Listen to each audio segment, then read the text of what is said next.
Agradezco una vez más la invitación a platicar con ustedes. Y como una presentación muy rápida para que entendamos este proceso de aterosclerosis o dislipidemia, pues aterosclerosis quiere decir el engrosamiento y la presencia de grasa alrededor de las arterias. Cosas importantes, tenemos dos tipos de vasos sanguíneos. Vasos sanguíneos le llamamos nosotros, como lo mencioné, a las arterias y las venas. Por definición general, las arterias llevan la sangre limpia, es decir, la sangre oxigenada y los nutrientes, y al contrario, las venas, que son justamente las que vemos en nuestro cuerpo de parte superficial, llevan sangre sucia, sangre desoxigenada y los metabolitos. Como podemos ver, las arterias se forman de tres capas importantes. Una es la íntima, así se llama, la que está por adentro, en contacto directamente con la sangre. Pensemos ellas como tuberías. Después hay una capa media y un forro de estas arterias, que es la adventicia. Como les mencioné, las capas íntima, media y adventicia, pues entre estas capas empieza a suceder un fenómeno importante cuando tenemos el colesterol elevado. Hay varios tipos de colesteroles y uno es el que está estrechamente relacionado a la enfermedad cardiovascular. Cuando me refiero a enfermedad cardiovascular, principalmente me refiero a infartos o a no solamente en el corazón, sino problemas de riego sanguíneo al cerebro, riñón, intestino y claramente al corazón, lo que conocemos como infarto al miocardio o infarto al corazón. Entonces, esto no es un proceso, y aquí es donde inicia la parte importante de la prevención. Este no es un proceso que se instale en segundos, en minutos, menos en días, tampoco en meses, sino estamos hablando de años, probablemente décadas sea el término correcto.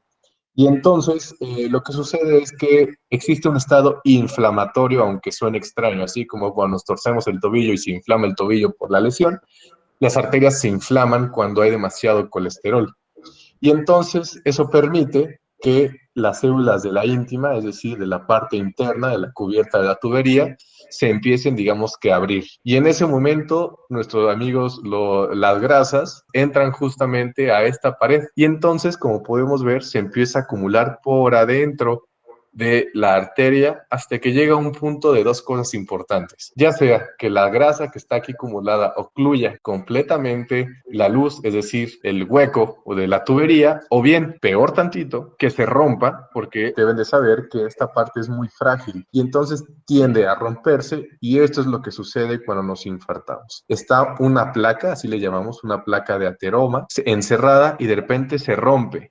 En cuanto se rompe, el sistema de coagulación se activa y forma un coágulo. Entonces se cierra completamente el riego sanguíneo que está después de la placa de aterosclerosis. Eso es lo que sucede a grandes rasgos. Cosas aburridas que ustedes todavía no deben de saber o no les interesa mucho, pues es justamente estas capas tanto de leucocitos o de macrófagos, de sangre que se empieza a acumular, se empieza a infiltrar a través de las arterias. Aquí vemos cómo la divide y entonces se empieza a acumular aquí, se rompe y se forma el coágulo. Aquí vemos muy felices los eritrocitos pasando, pero ¿qué sucede cuando se rompe esta placa? Aquí ya no hay nada. Así como siempre les explico a los pacientes, como cuando estamos más chavos, seguramente aún lo hacemos, y de repente decidimos con una liga o con un hilo estrangular un poco al dedo y empieza a cambiar de color porque no le está llegando sangre. Así sucede tal cual. Empieza a faltarle riego sanguíneo a la parte después de donde está el coágulo, y todo lo que no le llega sangre claramente muere. Las células mueren y dependiendo de esté le llamaremos un infarto. Así que pues ya sabemos lo que sucede, ya sabemos lo que es, pero ¿qué es lo que lo ocasiona? A eso le llamamos factores de riesgo cardiovascular. En esta imagen podemos ver las cosas probablemente más importantes, entre ellas fumar. Para los que fumen, dejen de hacerlo. Es el principal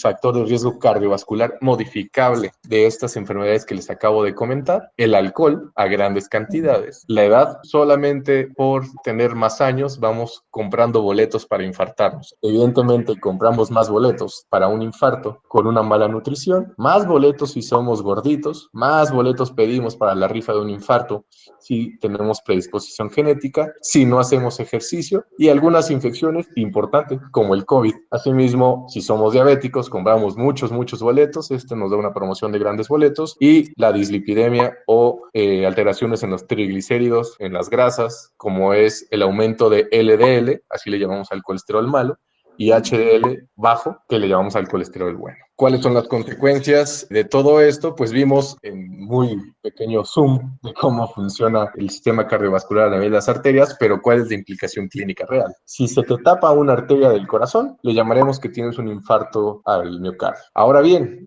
si se te tapa una arteria del cerebro, le llamaremos que tienes una embolia cerebral, aunque en realidad sería un evento vascular isquémico, así le llamamos. Posteriormente, si se te tapa una arteria, o no posteriormente, sino en cualquier momento se te tapa una arteria de las piernas, tendremos una isquemia del miembro pélvico, es decir, se le falta riego a las piernas. O bien, poco a poco se van lastimando los riñones y acabamos en insuficiencia renal. Así que pues ya suponiendo que tenemos un paciente que no siguió las medidas, que es como nuestra gran población mexicana, que es adulta como nuestra gran población mexicana, y diabética, hipertensa y demás factores de riesgo que ya comenté, la pregunta es ¿a quiénes les damos tratamiento? Y cualquiera pensaría que fácilmente si ustedes van y se toman un perfil de lípidos y sale alterado, eso es indicación de tratamiento. Lamentablemente la respuesta es no. No así porque tenemos que valorar varias cosas.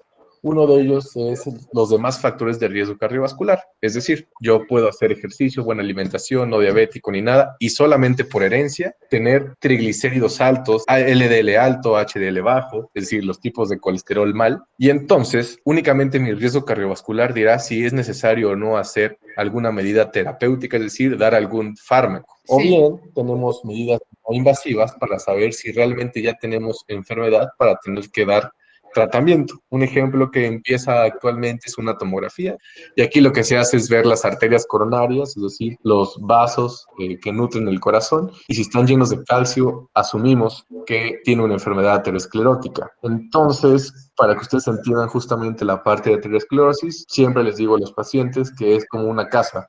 La casa tiene tuberías y las tuberías dependiendo del agua, la calidad del agua, del tratamiento que le demos, del mantenimiento, o solamente por la edad de la casa, mientras una casa sea más antigua, tiene más AR. No hay forma que no tenga AR. Así funciona el sistema cardiovascular. Entonces, el tratamiento se dará si lo indica su médico cardiólogo, y es aquí donde pues más vale prevenir que lamentar o tratar o pues descansar en paz. Porque como les mencioné, la parte de padre de los dibujitos, esto es lo que sucede, pero la repercusión clínica es esta.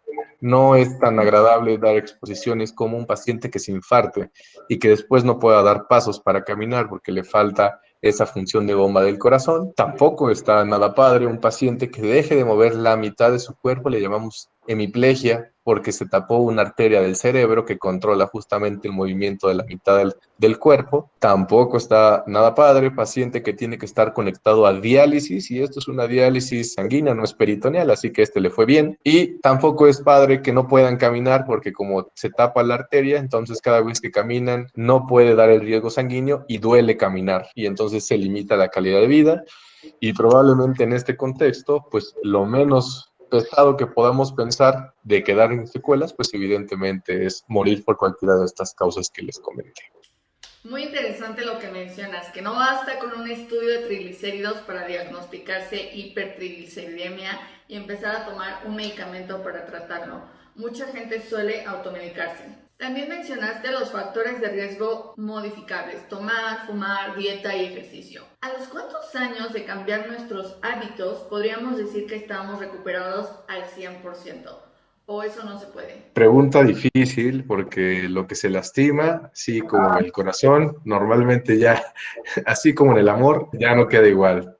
Ciertamente el riesgo cardiovascular cuando dejamos de fumar a los 5 años prácticamente se equipara, sobre todo el riesgo a padecer cáncer de pulmón. Pero lo que hace el cigarro, dentro de muchas cosas que hace, aparte de ocasionar cáncer, hace que se vuelvan rígidas las arterias, y es decir, se vuelve la parte interna de la tubería, hace que se lastime y pues eso hace que nos seamos más propensos a tener un infarto. Y cuando digo infarto no pensemos en el corazón, digo cualquier órgano, cualquiera es capaz de infartarse. Infartarse quiere decir que se muere las células del órgano, cualquiera que le llamemos, porque no le llega riego sanguíneo. ¿Algunas señales que te pueda dar tu cuerpo que nos indique que tenemos que ir al cardiólogo? Yo creo que depende de la edad. Ahorita una edad joven como la tuya, como la de tus alumnos, como la mía entre paréntesis, es familia. El factor principal de alarma le llamamos muerte súbita en nuestros familiares de primer grado, que son mamá y papá y hermanos. Es decir, pacientes que murieron jóvenes. ¿Cuánto es jóvenes? Pacientes que murieron antes de los 65, 60, 50 años sin una causa explicable o que supieron que se infartaron antes de los 55 años. Esta es una señal de alarma que debemos estar revisándonos, porque a pesar de, como les dije, de haber llevado una dieta perfecta, un estilo de vida que tú estarías aplaudiendo y poniendo como ejemplo de vida, se puede infartar solo por genética que no metaboliza, es decir, que no procesa bien las grasas. Y entonces el perfil de lípidos puede salir muy mal y me parece que está comiendo hamburguesas todos los días, pero no es así, es su genética. Entonces ahí sí hay que dar medicamento desde ayer, porque cada día que pase es un día para tener riesgo para infartarse. Lo más frecuente es que pues esto sea ya en personas grandes. En personas grandes, datos de alarma, falta de aire, palpitaciones, claramente dolor de pecho y sobre todo dolor de pecho al ejercicio. Son datos que nos debe de decir que algo no está bien. El corazón duele porque no le está llegando la sangre suficiente y los que hagan algún momento gimnasio de más sabrán que cuando empiezan a hacer pesas se hincha el músculo, ¿no? Que está recibiendo más sangre. Eso sucede cuando uno hace ejercicio de correr, caminar, subir escaleras, se acelera el corazón, pide más oxígeno, no tiene porque están endurecidas o tapadas las arterias y eso ocasiona la angina. Entonces, esos son los datos de alarma. O desmayos y claramente sí ha tenido que ir al hospital por un infarto ya. Sin duda hay que prestar más atención, ¿no? O sea, las personas de verdad nunca sintieron algo raro en su corazón o se les hizo normal fatigarse al subir las escaleras o qué es lo que pasa aquí, ¿cuál es tu punto de vista? Recuerda que esto es progresivo. A ti hace un año y medio probablemente te hubieran dicho que te volverías loca de no salir, pero eso fue progresivo. Entonces, hasta el momento que ya nos acostumbramos a esta nueva normalidad, es así como funciona. Se vuelve progresivo, la parte la decide de no querer hacerlo, pero normalmente son pequeños dolorcitos que el cuerpo se va acostumbrando a tener dolor hasta que un día se detona. Entonces, hasta atentos, como dices. José, muchas gracias por compartir tu valioso tiempo con nosotros. ¿Algún consejo que quieras darle a la futura generación de médicos?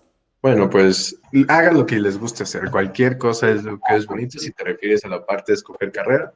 Claro. Medicina es muy padre, es bonita, pero es demandante. Y la verdad es que por mucho que les diga que lo hagan o no, nadie sabe lo que se siente estudiar medicina hasta que estás adentro. Que si vale la pena o no es subjetivo, ¿no? Porque podríamos pensar que algunos en lo económico se podría compensar, otros en prestigio, y lo estoy diciendo entre comillas porque pues eso es objetivo también, pero pues definitivamente si me preguntas no creo que haya carrera más bonita que la medicina y no hay mejor especialidad que la cardiología.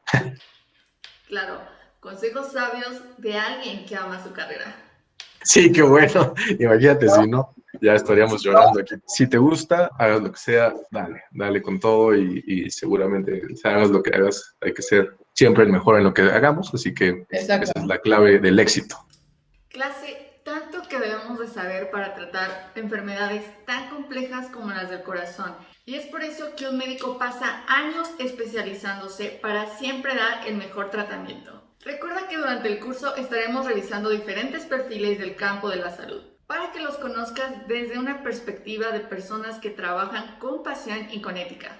Es normal estar confundido, está bien si cambias de opinión en último momento. No pasa nada si no sabes qué especialidad estudiar aún, porque estoy segura que lo descubrirás en el camino. El objetivo es que conozcas los campos de la salud y más importante que te conozcas a ti mismo, para que así puedas identificar la carrera que más te apasione. Eso es todo, see you online.